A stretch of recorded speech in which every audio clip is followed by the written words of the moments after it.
Am I the asshole for asking my spouse to settle? My spouse was laid off from their job almost a year ago, and while my income is technically enough to support our family, we have 2 elementary-aged kids. It relies on my annual bonus being paid out at 100% every year. Even in this scenario, it's barely sufficient and has required that I reduce my 401k contributions. We aren't able to contribute to emergency savings, and if anything comes up as needing repairs with our house, we are stuck having to put it on a credit card. They have a friend that shared a job that would have basically been guaranteed they would have gotten. Their friend was a former colleague and the hiring manager. But my spouse refused to even apply because it was beneath them. The pay was about 30% lower than their previous job, and an individual contributor role versus management like before. However, even at the pay rate of this position, it would cover the monthly cash burn delta by about 3x and take immeasurable pressure off of me and our finances. I understand not wanting to take a step back, but in my mind, even 1 or 2 steps back is better than no job at all. I can see that perhaps their perspective is that I do technically make enough for them to wait for the right opportunity. Now I'm wondering how much effort they're even putting into finding a job if they're only applying for perfect fits. Not the asshole. You two have children and cannot afford to wait for the perfect position that suits their ego. There's no reason they can't take this job while also keeping an eye out for the dream job. Right now, however, the needs of your family are more important than their pride. Edited to add, missed the genderless mention, so corrected it. As well as this, it is almost always easier to get a new job when you already have one. So spouse should take the 70% job for now, while keeping eyes peeled for the preferred job from a position of being actively employed. That's 70% more than they have made all year.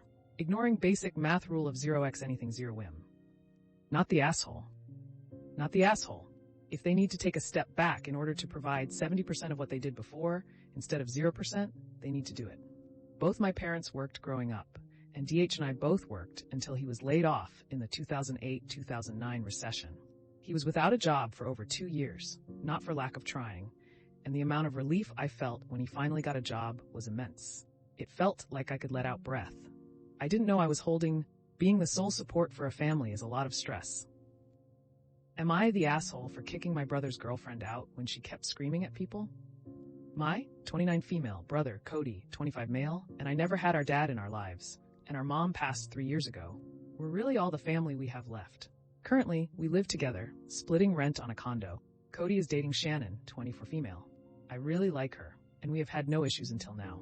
Last week, Cody was seriously injured. I'm his emergency contact, and was told he was at the hospital. When I arrived, Cody's boss, Martin, was there. Cody and Martin have a great relationship, much better than most bosses and employees. So he was just as worried. And not in a, oh crap, what will this do to the company, but a, I'm really concerned kind of way. Shannon arrived not long after I got there.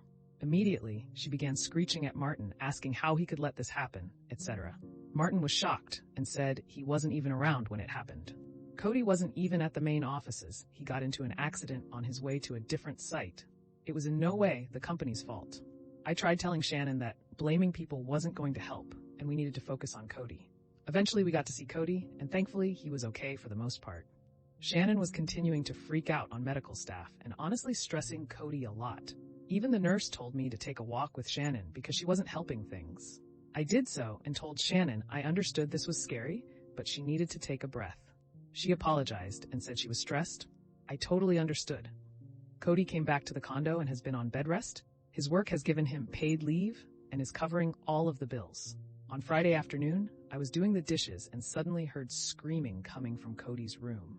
I go in there to find Shannon standing by his bed. Cody is on a Zoom call with Martin and a few other higher-ups discussing the accident. Shannon is screaming at them that they better not let anything else happen to him, that they're lucky Cody didn't sue, and that they're all assholes. Cody looks embarrassed and keeps telling her to stop. Martin says they'll talk later and ends the call. When I ask what happened, Cody says that he was discussing the company car that was totaled in the accident and when he could expect to get a new one. Shannon interrupted their conversation out of nowhere and flipped out. Cody looked exhausted, so I told Shannon to follow me.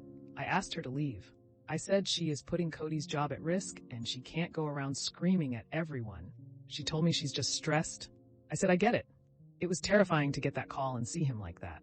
But Cody doesn't need everyone screaming, especially at people who have been nothing but nice. She got irritated and said she wasn't going to go unless Cody asked her. I said it was my condo too and I didn't want her there, so she left. Cody isn't mad at me, but he also says he wouldn't have cared if she stayed. Shannon, however, is pissed at me and feels I was diminishing her feelings. Am I the asshole? Everybody deals with stress differently. Some of us scream when we really shouldn't, but being stressed doesn't mean it's okay to insert yourself into the situation and risk making it worse because you don't want to control yourself or observe quietly from the sidelines.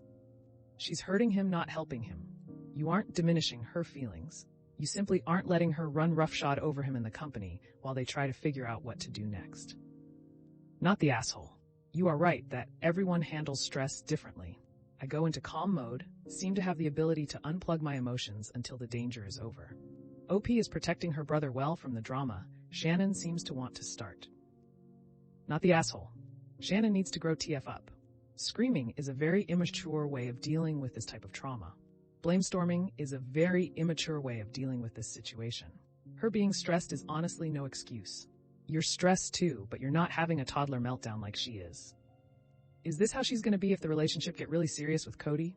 Partner disagreements? Financial issues? Kids? Yikes. Not the asshole. I asked her to leave.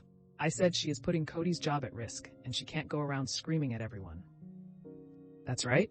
It isn't going to help anything. Shannon, however, is pissed at me and feels I was diminishing her feelings. No, you're protecting your brother's recovery, peace of mind, and his job. Not the asshole. I think it was fair to ask the Banshee to leave. It's up to Cody if he wants her support, but she needs to be able to give it without alienating you and others. Ultimately, if she keeps doing this to Cody's bosses without a full grasp of culpability, his bosses will likely start to blame him for his poor control of the situation. Well, that's another episode of Am I the Asshole in the books. I really appreciate all of you who made it this far into the video. Of course, if you enjoyed this video, it would really help the channel out a lot if you gave the video a thumbs up, subscribe, or leave a comment down below. I hope that you enjoyed it, and I'll see you next time.